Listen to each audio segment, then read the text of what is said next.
variación en cuanto a la fortaleza institucional. Las reglas del juego no siempre son muy estables. Ecuador ha tenido 3 constituciones en 13 años.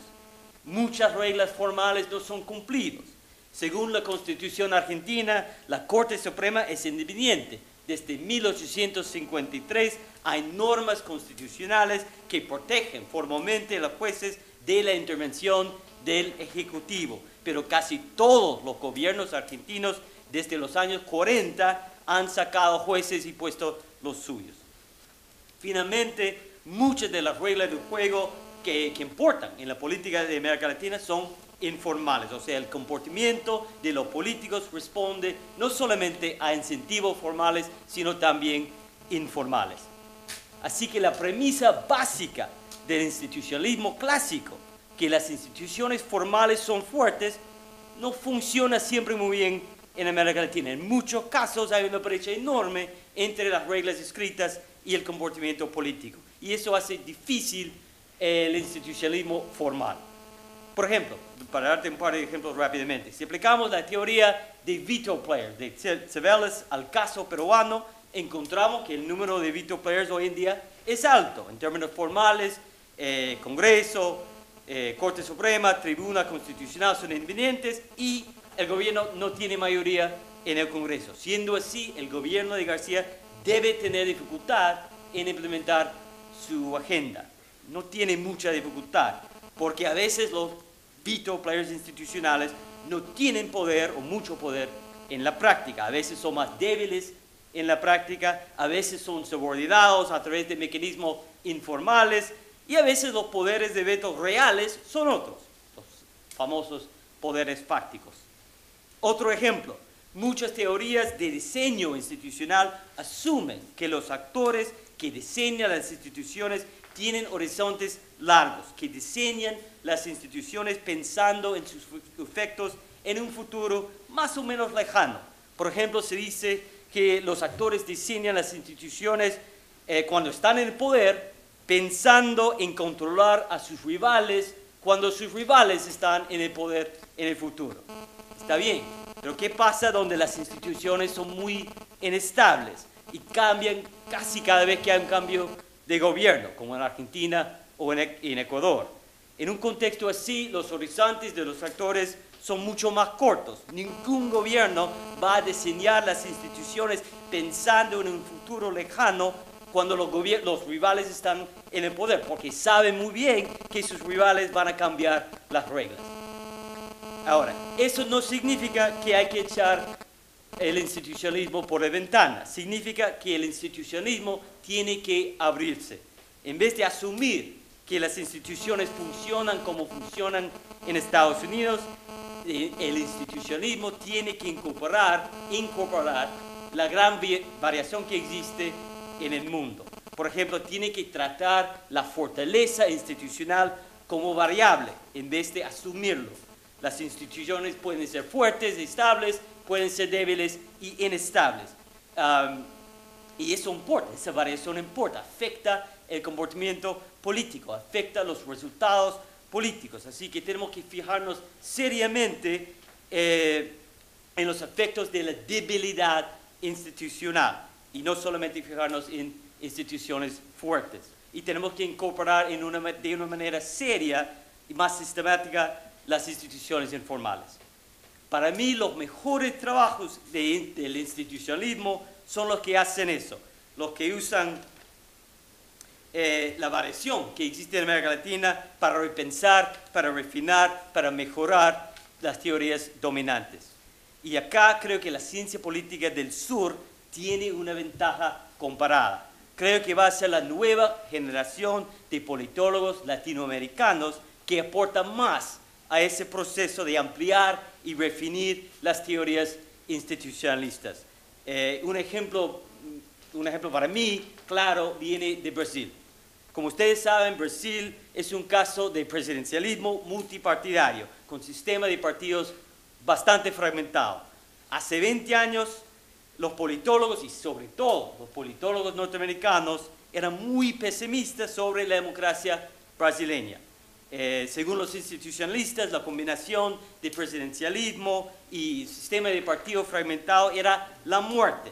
Las reglas electorales de Brasil solo reforzaban este problema.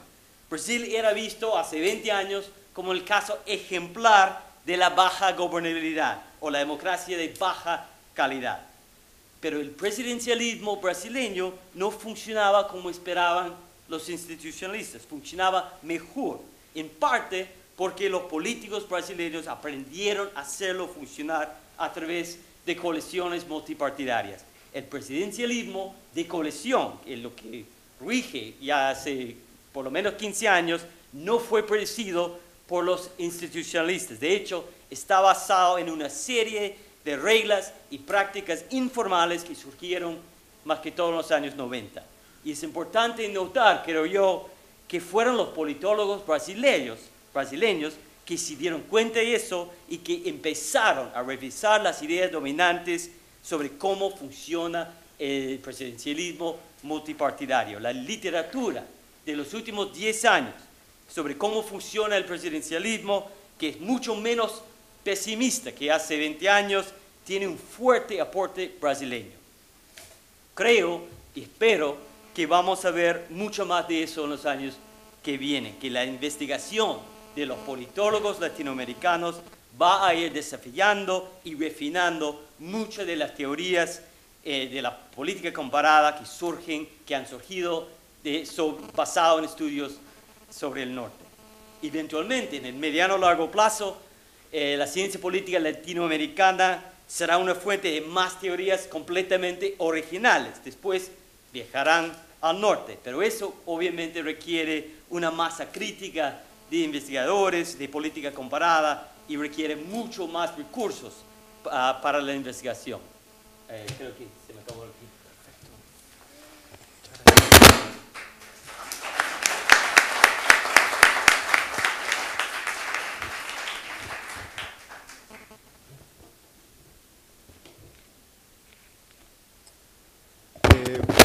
Buenas tardes. Ante todo quiero agradecer a la Universidad Católica la posibilidad de compartir con ustedes este aniversario y felicitar a los estudiantes por estar aquí en esta carrera. Creo que en parte, buena parte de las conversaciones que hemos escuchado y de las presentaciones y de los debates que hemos escuchado ayer y que vamos a escuchar en el día de hoy, tienen un elemento común, un elemento de debate común o de discurso común, que es el pensamiento y la reflexión sobre lo que significa la institucionalización de una disciplina, en este caso la ciencia política como disciplina. Y al respecto creo que vale la pena pensar este proceso de institucionalización de una disciplina como en función de dos tipos ideales, si se quiere, ¿verdad? Como un proceso entre dos polos, de alguna manera. En un extremo podemos pensar lo que significa tener una disciplina joven de institucionalización temprana, y en el otro extremo podemos pensar lo que significa tener una disciplina altamente institucionalizada. Las características de una disciplina con institucionalización temprana son bastante fáciles de detectar y de definir, ¿verdad? En primer lugar, hay el sistema de publicaciones. Las publicaciones en ciencia política o cualquier disciplina en la que estemos hablando no están bien asentadas, son intermitentes, no salen con regularidad, se publican con mucho esfuerzo, no son reconocidas internacionalmente, etc. En segundo lugar, buena parte de los profesores e investigadores en la disciplina son reclutados de carreras y de profesiones afines, ¿verdad? En el caso de la ciencia política, históricamente de la sociología, del derecho, etc.